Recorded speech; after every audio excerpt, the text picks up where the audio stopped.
Hello, Brittany here, CEO and founder of Talented Teams Consulting, and I am here to talk to you today about what I call the 4 E's of being successful in HR. So whether you are very new to the HR profession or if you're trying to break into the industry, these are 4 things that you need to focus on to make sure that you are going to be as successful as you can as you grow your HR career. We all know that HR is a very demanding position, it's a very demanding profession, but it's also very rewarding. And if you are drawn to the role, drawn to the profession for any reason, I hope that you find this helpful. If you watch this video and you find yourself learning something new or taking something from it that you're going to implement in your own life, leave a comment below and hit the like button so it lets me know and lets the algorithm know that you found it helpful. So the first E that I think is going to be important for you to break into the HR industry and be successful is education.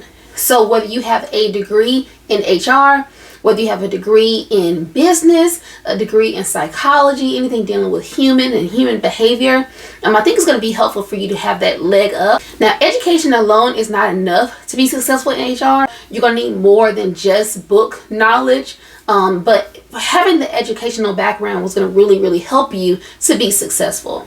So how can you get this educational experience? Of course, you can go to school, you can go to college, you can take certificate programs, you can get SHRM certifications, which is what I recommend. You can do all of the above. But what I don't want you to do is stop there. With your education, it's really going to allow you to see a program through from beginning to end.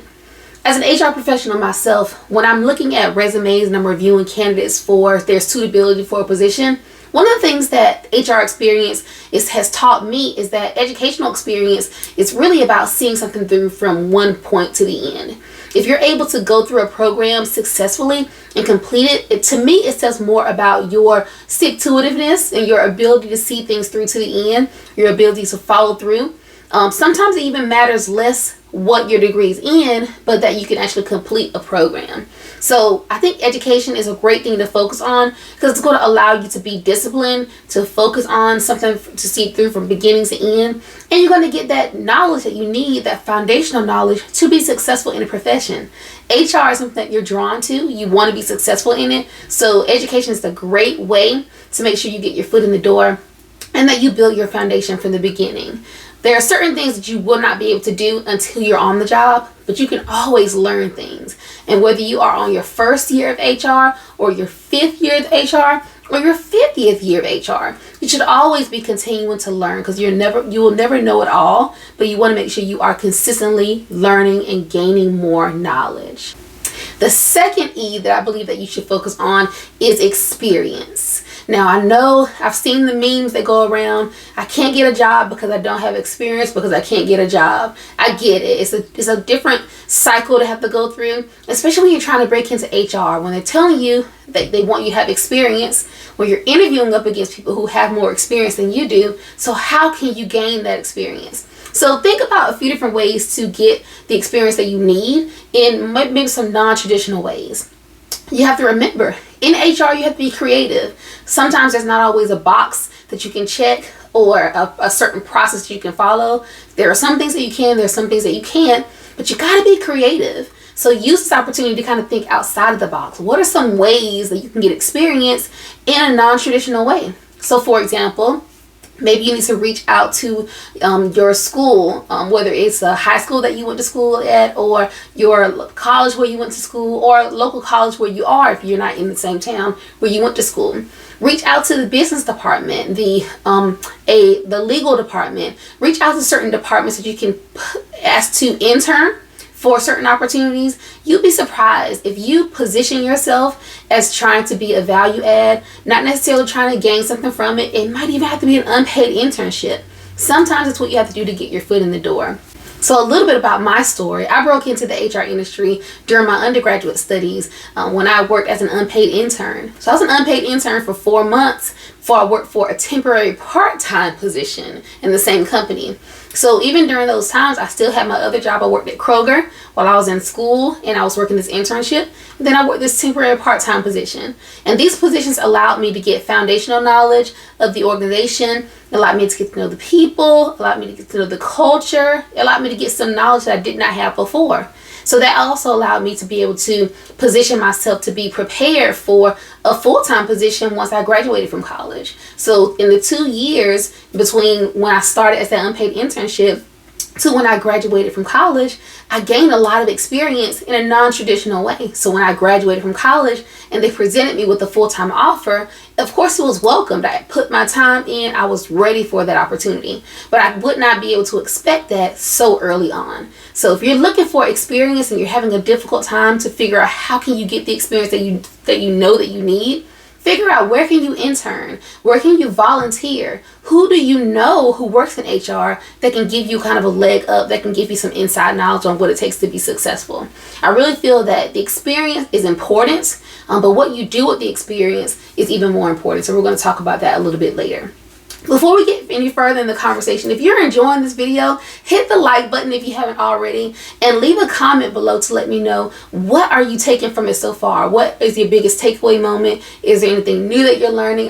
Is it sparking any new ideas? I'm really curious to see what is resonating with you most. And also share with me, where are you in your HR career? Are you an aspiring HR professional? Do you have less than a year of HR experience? I'm really curious to see where you are so I can see where I can help you out. At Talented Teams Consulting, which is my business that I launched in 2022, I started the business because I really want to help HR professionals to grow in their skills, grow in their expertise, because the profession has given me so much and I want to do what I can to help you as well. The third E that I think is going to be successful for you to be a great HR professional is to operate in excellence, no matter what you do. Even when I was an intern for those 4 months, I did everything that I could to be excellent in whatever I did. Don't ever be known for being a person who just kind of skates by, coasts by, does the bare minimum. Forget what you hear on social media. That will not serve you well. Unless you are already in a position where you want to be and you're satisfied staying in that position for the rest of your career, you don't have the license or you don't have the ability to just skate through. HR is a very demanding position. You're dealing with people, and when you're dealing with things that are important to people, so you really don't have the luxury to kind of coast and skate by, because if you mess up, everybody around you is going to know. So make sure that whatever you do, operate in excellence. So if that means you need to write things down, if that means you need to use your calendar, if that means you need to make checklists for yourself and templates for yourself, or reach out to other organizations who have those for you, then do whatever you need to do to make sure that you are operating in excellence. One of the things that my team likes to tease me about is I like to talk about being able to control what you can control. So in HR, there are certain things that we cannot account for. You can't account for someone passing away suddenly. You can't account for someone having a health issue out of the blue. You can't account for someone resigning in a sudden fashion. But you can account for the way you handle your processes. You can account for the way you talk to people. You can account for the way you organize your day. So as an HR professional, as you're moving through your career, make sure you're always operating in excellence. Why? Because everyone is always watching what you do. Whether you realize it or not, your leadership is watching, your coworkers are watching, peers that you have are watching. Everyone who comes into the organization has their eyes on HR. So it's important to make sure that you are looked at as the example and not the cautionary tale. And then my fourth E for being successful in HR is to be engaged. It's important to not just be an HR professional that sits in your office all day. Again, there's going to be times where the work requires that, but you really want to be known for knowing your people. Even if you're sitting in your office, if you're on the phone having conversations, if you're sitting in meetings, whether they're virtual or otherwise, and you're talking to people and you're getting to know them as people, you will find so much success in your job if you realize that, again, you're dealing with people. And these people are not only employees, they're not only managers. They have lives outside of the four walls of that building, just like you do. So the more you know about them, the more you can recall what you know about them, the more they're going to trust you. And building your credibility as an HR professional is everything. If they don't trust you, you can hang it up. But the only way that people can trust you is if they feel like they know you, if they feel like they care about you, if they feel like you care about them. So being engaged is super important. I feel like this is an unspoken rule that a lot of people sometimes overlook.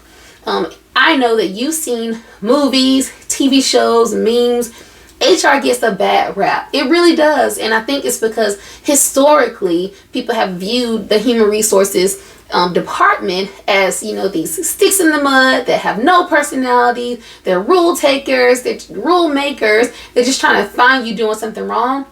You have the power to change the perception of HR in your organization. You really, really do. And the more that you realize that you have that power, the more empowered you'll become. So I really think it's important for you to make sure you are engaged and going through your day, realizing that you're dealing with people, and it's important to be excellent in everything that you do. So we talked so far about my 4 E's of being successful in human resources. You want to make sure you have a strong educational background, whether that's through any school or ongoing education.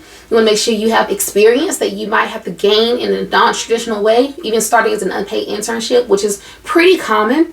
You need to operate in excellence no matter what you do. Don't be known for just skating by and getting by doing the bare minimum, but do everything in excellence.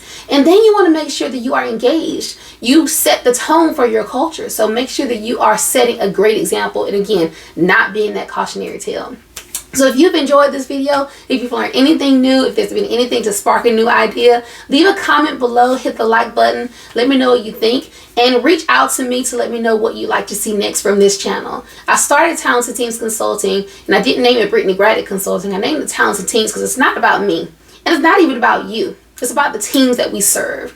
We have the power to not only create culture where it's going to impact the teams that we serve, but it's going to impact the world. The work that you do as an HR professional is super, super impactful. It's super, super important. And anything that I can do to help support you to make that difference, I am all for it. I hope you've enjoyed this video, and I hope to see you the next time. Have a great day. Bye.